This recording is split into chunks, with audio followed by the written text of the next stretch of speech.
자, 오늘 본문이 담겨져 있는 출애굽기 20장은 출애굽의 지도자인 모세가 시내산에서 하나님 앞에 십계명을 받는 그 모습을 소개하고 있습니다.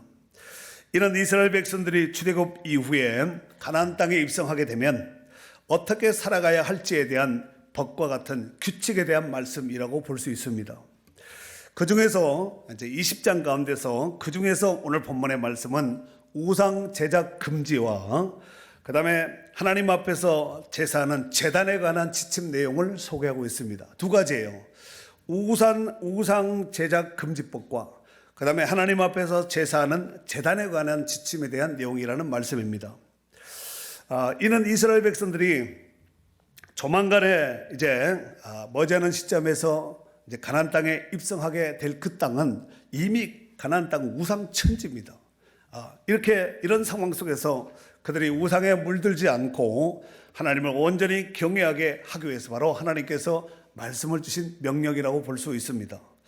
자, 그렇다면 오늘 본문을 중심으로 그 첫 번째로 하나님께서 말씀하신 것이 우상 숭배하지 말라는 거, 우상 숭배하지 마라. 자, 22절에서 23절 두 절을 다 같이 읽도록 하겠습니다.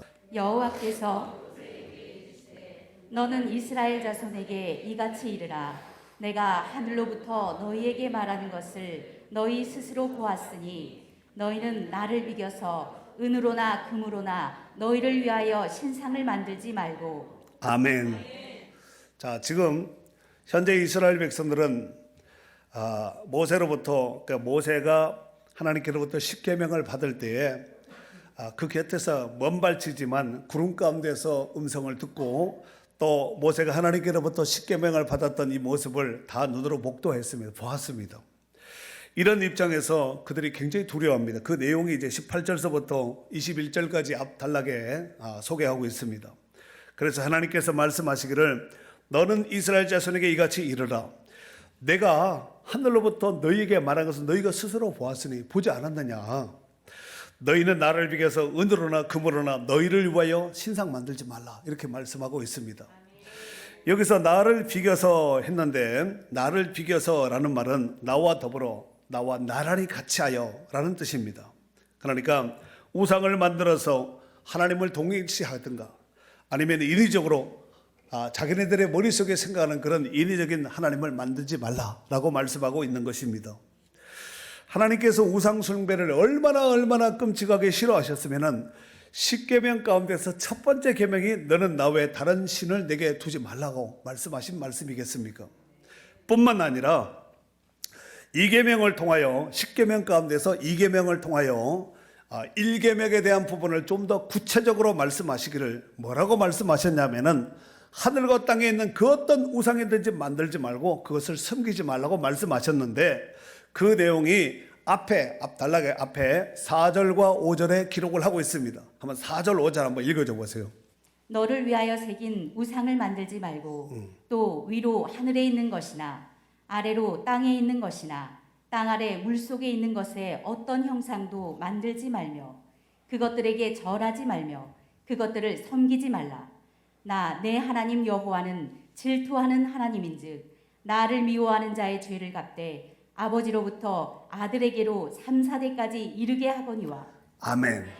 거기 보면은 위로 하늘에 있는 것이나 아래로 땅에 있는 것이나 땅 아래 물 속에 있는 것에 어떤 형상이든지 만들지 말라는, 만들지 말라는 얘기는 섬기지도 말라는 얘기가 함축되어 있는 내용이 아니겠습니까? 그래서 그것들을 절하지 말고 그것들에게 섬기지 말라. 하나님은 질투한 하나님인데 내가 만약에 죄를 갚으면 아버지로부터 아들에게 이르기까지 3, 4대까지 갚겠다. 그러니까 이 뭐예요? 저주가 임하니까 절대로 우상 숭배하지 말라. 이 말씀을 말씀하신 것입니다. 시편 115편 4절에서 8절에 보면은 우상의 특징에 대해서 소개하고 있는데 한 번 더 읽어볼까요? 그들의 우상들은 은과 금이요 사람이 손으로 만든 것이라. 입이 있어도 말하지 못하며 눈이 있어도 보지 못하며 귀가 있어도 듣지 못하며 코가 있어도 냄새 맡지 못하며 손이 있어도 만지지 못하며 발이 있어도 걷지 못하며 목구멍이 있어도 작은 소리조차 내지 못하느니라. 우상들을 만드는 자들과 그것들을 의지하는 자들이 다 그와 같으리로다. 아멘. 그러니까 그들이 만든 은과 금은 다 사람이 손으로 만든 거예요. 여러분, 사람이 피조물인데 어떻게 신적 존재를 만들 수가 있겠습니까? 이거는 잘 생각해 보면 앞뒤가 맞지 않아 어불성설입니다. 그런데 만들어 놓고 또 그것을 갖다 빌고 또 복을 달라고 막 이렇게 갖다 바치고 막 이렇게 하는 거예요. 예. 그 우상들의 특징에 대해서 입이 있어도 말하지 못하며, 눈이 있어도 보지 못하며, 귀가 있어도 듣지 못하며, 코가 있어도 냄새 맡지 못하며, 손이 있어도 만지지 못하며, 발이 있어도 걷지도 못하며, 목구멍이 있어도 작은 소리조차 내지 못하느니라. 우상들을 만드는 자들과 그것을 의지하는 자들은 다 그와 같으리라 그랬어요. 있어요. 있는데 아무 영향력을 발휘할 수 없다는 거예요. 눈도 코도 귀도 다 만들어 놓고 있는데, 만들어 놓은 것이 있는데 아무 그냥 모양만 갖춰놓지 아무 영향력을 발휘할 수 없다는 말씀입니다. 그래서 똑같은 115편은 시편 115편 지금 4절서부터 8절까지의 내용인데, 그 아래 12절서부터 13절에 보면은 제가 읽어드리도록 하겠습니다. 여호와께서 우리를 생각하사 복을 주시되 이스라엘 집에도 복을 주시고 아론의 집에도 복을 주시며 높은 사람이나 낮은 사람을 막론하고 여호와를 경외하는 자들에게 복을 주시리로다 그랬어요. 하여튼 하나님이 나타났다면은 복 주려고 주는 하나님이 나타나는 거예요. 오늘 예배 가운데도 우리 가운데 나타나시고 말씀하시는 그 하나님의 은혜가 함께 있기를 바랍니다. 사랑하는 성도 여러분, 저와 여러분은 구원받은 하나님의 자녀요, 사랑받는 하나님의 성도인 줄 믿습니다. 부모가 자녀들이 잘 되기를 바라듯이 하나님은 우리가 정말 부모 이상으로 우리가 잘 되기를 바라시는 분이 우리 하나님이세요. 그로 인하여 우리가 축복받고 잘 되는 방법도 말씀하셨습니다. 다시 말해서 이렇게 하면 복을 받는다, 이렇게 하지 마라 저주받는다, 이렇게 다 말씀하셨다는 것입니다. 그것은 바로 우상을 섬기지 말고 오히려 하나님을 사랑하고 계명을 지킬 것을 말씀하셨습니다. 그것은 나의 당대뿐만 아니라 자자손손이 잘 되기 위해서도 하나님의 계명을 지키고 하나님을 사랑하는 것이 중요한 요지인 줄 믿습니다. 그래서 그 앞에 6절에 보면 이런 말씀이 있죠. 6절 한번 읽어보세요. 나를 사랑하고 내 계명을 지키는 자에게는 천대까지 은혜를 베푸느니라. 아멘. 나를 사랑하고 내 계명 내 말씀을 지키는 자에게는 천대까지 은혜를 베푼다는 거예요. 여러분, 이런 짜리 하나 가지고 1,000원 정도 벌 수 있는 장사면 수지 맞는 거예요. 그렇잖아요. 이런 장사는 할 만한 거예요. 장사를 하더라도 할 만한데, 여러분, 천대의 은혜다. 이게 뭐냐면 그냥 1, 2, 3, 4, 1000이 끝나는 것이 아니라 영원한 하나님의 축복의 언약을 말씀하신 거예요. 여러분, 나로부터 우리로부터 천대까지의 은혜가 주어진다면 이거 해야 되지 않겠습니까? 어떤 자에게 하나님께서 천대의 은혜를 베푸신다고요? 하나님을 사랑하고 하나님의 계명을 지키는 자에게는 천대까지 은혜를 베푼다는 거예요. 이 복이 말씀을 들은 우리 가운데, 여러분 가운데 증거되고 이루어지는 역사가 있기를 바랍니다. 시편 73편 28절 말씀에 보면은 하나님을 가까이 함이 내게 복이라 그랬어요. 이 말을 까꿀로 뒤집어서 역설적으로 설명하면은 하나님을 멀리하는 것이 저주입니다. 하나님을 가까이 하는 것이 복이라면은 하나님을 멀리하는 것이 저주예요. 자, 그래서 첫 번째 뭘 하지 마라? 우상 숭배하는 거, 우상 숭배하지 마라. 우상을 제작하지 말라 말씀하셨습니다. 자, 그리고 오늘 본문을 통해서 주시는 두 번째 말씀은 뭐냐면은 예배를 통한 축복의 말씀을 말씀하고 있습니다. 여러분, 오늘날 이 예배는 구약시대 제사입니다. 구약시대에 하나님의 축복받은 사람들이 많이 나오지요. 그들에게 있어서 한결같은 공통점은 바로 하나님 앞에 예배를 잘 드려서 하나님을 가까이 했던 사람들이에요. 아브라함도 그랬고 이삭도 그랬고 야곱도 그랬습니다. 그러면 오늘 또 구원받은 성도인 저와 여러분도 어떻게 해야 될까요? 그래야 됩니다. 아멘. 자, 오늘 본문에 보면은 모세를 통하여서 하나님께서 이와 같이 제사하라고 말씀하셨는데, 자, 오늘 메인 본문이에요. 24절. 내게 토단을 쌓고 그 위에 내 양과 소로 내 번제와 화목제를 드리라. 내가 내 이름을 기념하게 하는 모든 곳에서 내게 임하여 복을 주리라. 아멘. 그래요. 내게 토단을 쌓고 했는데 여기서 토단이라 하면 흙으로 쌓은 제단을 얘기하는 것입니다. 그러니까 성전이 건축되고 완공되기까지 성전 시대가 있기 전까지는 다 흙을 쌓아서 제단을 만들거나 아니면은 다듬지 않은 돌로 제단을 만들어 놓고 그 위에 이제 제물을 올려놓고 하나님 앞에 제사하였습니다. 이를테면 창세기 28장 18절에 보면은 야곱이 이제 베델에서 이제 하나님께서 주신 사닥다리 환상 그 꿈 가운데 깨어서 일어난 뒤에 어떻게 했냐면은 야곱이 아침에 일찍이 일어나 베개로 삼았던 돌을 가져다가 돌을 가져다가 기둥으로 세고 그 위에 기름을 붓고 하고 이제 기름을 붓는 제사가 전제입니다. 액체를 드리는 거죠. 뭐 기름 그다음에 뭐 이제 뭐 감람류 같은 게 이런 걸 할 수 있겠죠. 그래서 돌을 가져다가 그 위에다가 이제 하나님 앞에 전제를 드렸다는 것입니다. 그리고 오늘 이제 메인 본문인데 25절에도 보면은 이와 같이 말씀하고 있죠. 25절. 내가 내게 돌로 제단을 쌓거든 다듬은 돌로 쌓지 말라. 내가 정으로 그것을 쪼면 부정하게 함이니라. 아멘. 네가 나한테 돌로 제단을 쌓을 일이 있으면은 다듬은 돌로 쌓지 말라 이렇게 말씀하고 있으면 다듬지 말라는 거예요.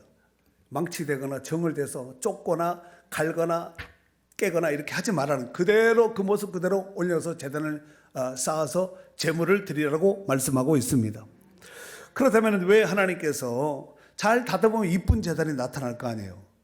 그냥 이렇게 올리는 돌보다가 뭐 이렇게 좀 큰 것은 좀 잘라내고 이렇게 뭐 갈고 이렇게 쪼개고 때리고 해서 이렇게 맞추면 예쁜 제단이 만들어지지 않겠습니까? 그런데 왜 하나님께서 다듬지 않는 돌로 쌓은 제단을 요구하셨을까요? 그것은 바로 정교하게 다듬은 이 제단은 자칫 잘못하면 그 자체가 우상이 될 수가 있기 때문에 하나님께서 정을 대지 말고 다듬지 않은 돌로 그냥 자연 상태의 돌로 제단을 쌓아서 하나님 앞에 제사라 이와 같이 말씀하고 있는 것입니다. 자, 그런데 여기 24절에 보면은 내가 내 이름을 기념하는 모든 곳에서 하나님의 이름을 기념하는 모든 곳에서 내게 임하여 복을 주리라 그랬습니다. 하나님의 이름을 기념하는 곳에 하나님이 강림하여 그곳에서 복을 준다는 거예요.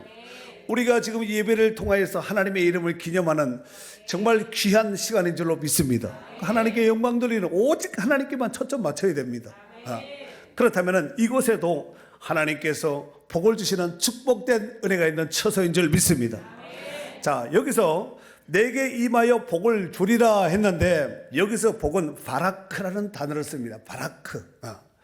이 바라크의 복은 뜻이 뭐냐면은 바라크란 뜻이 뭐냐면은 무릎을 꿇다, 축복하다, 복을 주다, 찬양하다 이런 뜻을 가지고 있습니다. 그러니까 무릎을 꿇는 자에게 또 축복을 하고 복을 주시고 하나님을 찬양한 자에게 복을 주겠다는 얘기예요. 이것은 우리가 하나님 앞에 제사하고 예배할 때 하나님께서 우리에게 어떤 것을 원하시고 하나님이 우리에게 뭘 주시는지 분명하게 바라크를 통해서 이 단어를 통해서 말씀하시는 것인데 이 바라크의 뜻은 몇 가지로 보면은 해석해 보면은 바라크는 무릎을 꿇고 기도하는 그에게 하나님이 복을 주겠다는 거예요. 기도할 때 무릎을 반드시 꿇어야지만 복을 주는가 보다. 안장다리하고 책상다리 하면 복 못 받겠네. 지금 이런 얘기가 아니라 하나님 앞에 무릎을 꿇는 것이 좋겠지요. 그러나 그것이 안 되는 사람이 있습니다. 그러나 그곳에서 하나님 앞에 하나님만 의지하고 바라보는 그 무릎 꿇는 그 자세, 기도하는 그 자세, 하나님이 그 자체를 복되게 하셨다는 것입니다. 또한 바라크는 무릎을 꿇고 경배하는 것이, 찬양하는 것이 복입니다.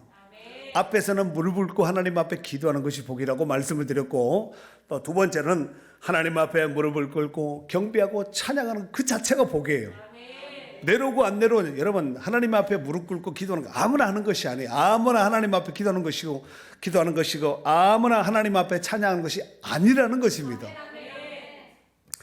또한 바라크는 하나님이 복을 주신다는 거예요. 그 자체가 또 복입니다. 또 바라크는 받은 복에 감사하고 하나님 앞에 감사하고 영광 드리는 그것이 바라크예요. 그러므로 근본 신방에는 이 바라크의 복이, 그러니까 그 자체 예배 자리에 참석한 거, 오늘 예배 그 자리에 내 이름을 기념하게 하는 모든 곳에서, 그 자리가 어떤 자리든지 모든 곳에서 그곳에 임하여 하나님께서 이 바라크의 복을 주겠다고 말씀하고 있습니다. 이번 신방에 바로 이런 축복을 받을 수 있는 기회가 될 수 있기를 바랍니다. 특별히 내일서부터 진행되는 축의축복 대신방을 통하여서 그동안 우리가 코로나로 인해서 한 3년 정도 대신방을 하지 못했습니다. 대신방뿐만 아니라 예배 자체, 모임 자체도 우리가 구역 예배 이런 걸 아직도 못하고 있잖아요. 이런 입장에서 볼 때 그 어떤 데미지나 어떤 피해 또는 이런 영향력이 컸다는 것을 알 수가 있습니다. 한 3년 만에 이제 대신방을 하게 되는 입장이 되었으니까 잘 준비해야 되겠어요? 그냥 준비해야 되겠어요? 잘 준비해야 되겠죠. 그런데 어떤 분들은 이렇게 또 말을 하시는 분이 있을 수가 있습니다. 요즘 시대에 무슨 신방을 하냐고, 목사님이 좀 구식이 아니겠냐, 요즘 시대에 무슨 신방하는 교회가 있느냐, 이런 말 하면 안 돼요. 그 사람은 성경을 모르는 무지한 말을 한 것이에요. 아주 무식한 말을 한 거예요. 그렇게 하면 안 된다는 얘기예요. 신방을 성경적으로 해석해 보면 다음과 같습니다. 첫 번째, 하나님께서 범죄한 아담에게 찾아오셨어요. 그 신방이에요. 창세기 3장 9절에 보면은 여호와 하나님이 아담을 부르시며 그에게 이르시되 내가 어디 있느냐. 여러분, 하나님이 아담에게 찾아왔다 그랬죠. 찾아오신 하나님이 아담이 어디인지 몰라서 아담 어디 갔지 지금 이런 얘기 하는 것이 아니에요. 아담아, 너의 정체성에 대해서 지금 너의 아이덴티티에 대해서 지금 얘기하는 것입니다. 그리고 두 번째로, 예수님께서 이 땅에 오신 목적이 죄인을 찾아 구원케 하기 위해서 오셨다고 말씀하셨습니다. 이를테면 누가복음 5장 32절에 보면은 내가 의인을 부르러 온 것이 아니요 죄인을 불러 회개시키러 왔노라 그랬습니다. 죄인 부르러 왔다는 거예요. 우리 찬송가에 보면은 죄인 오라 하실 때에 날 부르소서 그랬잖아요. 그때 죄인 와라 할 때 손 들고 나가야 돼. 나 같은 사람이 나갈 필요가 있겠나 이러지 말고, 버티지 말고, 하나님 죄인 중에 개수 같은 사람이 여기 있습니다 하고, 하나님의 은혜가 아니면, 예수의 피가 아니면 우리가 어떻게 구원받아요? 뭘 보고 구원받을 거예요? 택도 없습니다. 세 번째로, 하나님의 뜻을 알기 위해서 신방이 필요합니다. 로마서 8장 27절에 보면은 마음을 살피시는 이가, 뭘 살펴요? 우리 마음을 살피시는 이가 있다는 거예요. 마음을 살피시는 이가 성령의 생각을 안 하니 하나님의 뜻을 안다는 얘기죠. 이는 성령이 하나님의 뜻대로 성도를 위하여 간구하십니다. 우리를 위해서, 우리의 마음을 살피신 하나님이 우리를 불쌍히 우리를 위해서 기도하신다는 거예요. 그래서 하나님의 뜻을 알기 위해서 신방이 필요합니다. 이 신방이라는 그 뜻은 방문하다, 돌아본다, 공고하다 이런 뜻을 가지고 있습니다. 여러분, 모세 나이 40에 자기 백성을 돌아봤다 그랬잖아요. 살폈다는 거, 시찰 나갔다는 얘기죠. 그게 이제 신방의 뜻입니다.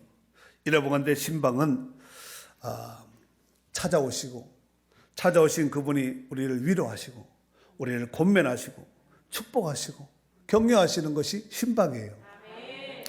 사도행전 15장 36절에 보면은 며칠 후에 바울이 바나바더러 말하되 우리가 주의 말씀을 전했던 각 성으로 다시 가서 형제들이 어떠한가 방문하자 하고 그랬습니다. 이게 신방이에요.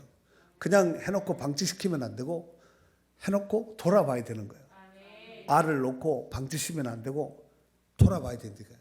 얘가 지금 뭐가 필요한지, 영양 공급이 잘 되고 있는지, 제때 그 나이에 맞는 어떤 교육을 받았는지, 여름에 맞는 옷을 입었는지, 겨울에 추운 날씨에 추운 겨울에 몸을 보호할 수 있는 따뜻한 옷을 입었는지, 배가 고픈지, 뭐 쌌는지, 뭐 지금 다쳤는지, 이게 돌보는 것이 부모가 지금 케어하는 거 아니에요?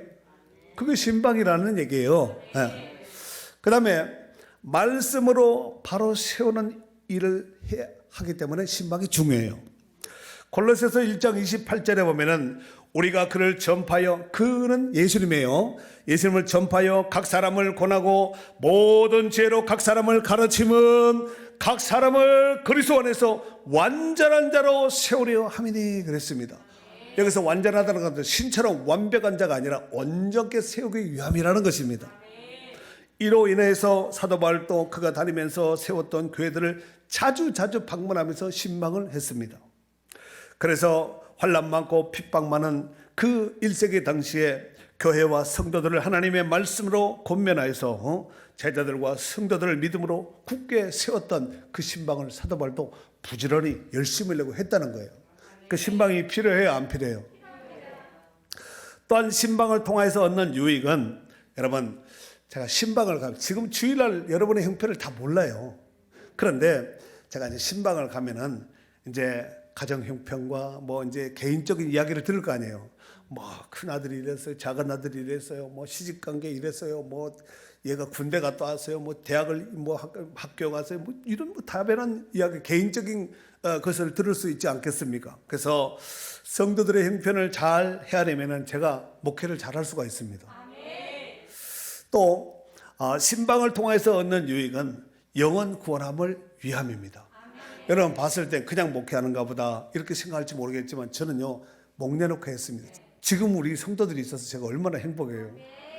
자, 그리고 세 번째는 성도들의 신앙생활을 돌봐주기 위해서 한번 돌봐야 되거든요. 돌아봐야 됩니다. 그냥 앉아있으면 다 좋아 보이지만 일단이라는 것이 인상이 있잖아요. 그렇게 좋아 보이지만 들어가 보면은 이런 사정 저런 형편이 있을 수가 있기 때문에 한번 사정도 듣고 이럴 때 가까이 한번 가서 가까이서 얼굴도 보고 식사도 하고 차도 마시면서 이런 이야기 저런 이야기를 하면서 권면, 위로, 축복, 또 치유, 회복하는 말씀을 전하기를 원한다는 말씀입니다. 또 환난 중에 있는 성도들에게 격려와 용기, 권면을 주기 위해서 신방은 필요합니다. 또한 신앙의 초보 신앙의 새신자들 돌봐야 되거든요. 그렇잖아요. 여러분 새신자라 하면은 교회 막 들어온 지 얼마 안 된, 예수 믿은 지 얼마 안 된 성도도 새신자겠지만 아무리 직분을 다른 교회에서 받았다 할지라도 우리 교회 오신 분들은 다 새 가족이에요. 새신자는 아니지만 새 가족입니다. 왜 이제 자녀들이 결혼해서 사이든 보든 며느리를 보든 새 가족이 왔다 그러잖아요. 네? 그런 의미에서 지금 말씀을 드리는 거예요. 그리고 불신 가족에게는 전도할 기회가 주어지기 때문에 그렇습니다. 여러분 다 믿고 구원받아 하나님의 구원받은 자녀가 되었으면 얼마나 좋겠습니까만은 꼭 보면 그 좋은 믿음 좋은 가정에들 보면은 한두 명이 꼭 있어요. 예? 여러분 집안에는 없습니까? 꼭 보면은 있다니까요. 그분을 놓고 얼마나 기도하겠어요, 가족들이. 언젠가 하나님이 역사하시면 반드시 돌아오게 돼요. 어쩌면은 늦은 막차를 탄 그들이 우리 보다가 먼저 갈 수도 있습니다. 성경에 보면은 먼저 된 자 중에서 나중될 자가 있고 나중된 자 중에서 먼저 될 자가 많다 그랬습니다. 그리고 신앙의 교제와 화목을 위해서도 신방이 필요합니다. 여러분 이 교제하는 거, 교제가 정말로 중요합니다. 신앙생활함에 있어서. 사람은 하와를 만든 그 이유가 뭐예요? 아담이 혼자 독처하는 것이 안 좋아 보이는 거예요. 혼자 있는 것이 안 좋아 보여서 아담을 깊이 잠들고 갈비뼈를 빼서 하와를 만들잖아요. 혼자 하는 건 안 좋아요. 에? 같이 함께 더불어 교제하는 거 정말 중요합니다.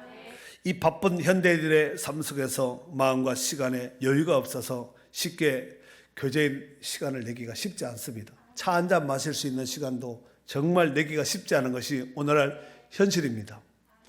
그러므로 이런 신방 때 신방을 통하여서 개인 사정도 듣고 교제할 수 있는, 또 서로 간의 어떤 그 마음에 있는 이야기도 좀 들을 수 있는 기회가 되기 때문에 신방은 정말 귀한 것이라고 생각됩니다. 자, 사실 신방을 받으려면 말처럼 쉽지 않습니다. 우리 이 말씀에도 보면 이런 말씀이 있잖아요. 25절 내가 내게 돌로 제단을 쌓거든 다듬은 돌로 쌓지 마라 그랬어요. 내가 정으로 그것을 쪼면 부정하게 함이니라 그랬습니다. 제단을 쌓을 때 다듬은 돌로 쌓지 말라는 거예요. 있는 모습으로 갖다가 모양대로 갖다 얹어서 쌓으라는 거 아니에요? 우리 식으로 좀 해석을 하면은. 예. 그러니까 모양과 형식 중요하지만 거기에 매이다 보면은 진짜 해야 될 본질을 못할 수가 있습니다. 진짜 본질은 뭐냐면 정말 하나님 말씀을 사모함으로 주의 종에 가지만 마치 예수님이 온 것처럼 베드로가 고넬료 집에 갔을 때 마치 예수님이 온 것처럼 하나님이 온 것처럼 그 앞에 엎드리잖아요. 그러라는 얘기가 아니라 그런 마음의 자세만 있으면 됩니다. 그래서 말씀을 받을 수 있는 간절함 삼하는 마음, 또 즐거운 마음으로 동참해 주시면 감사하겠습니다. 모쪼록 오늘 충계축복 대신방을 통하여서 하나님께 영광이 되고 온 성도들의 가정과 자녀들은 복을 받아 누릴 수 있는, 그래서 대신방을 통하여서 하나님의 축복을, 이 바라크의 복을 받아 누릴 수 있는 기회가 될 수 있기를 주의 이름으로 축원합니다.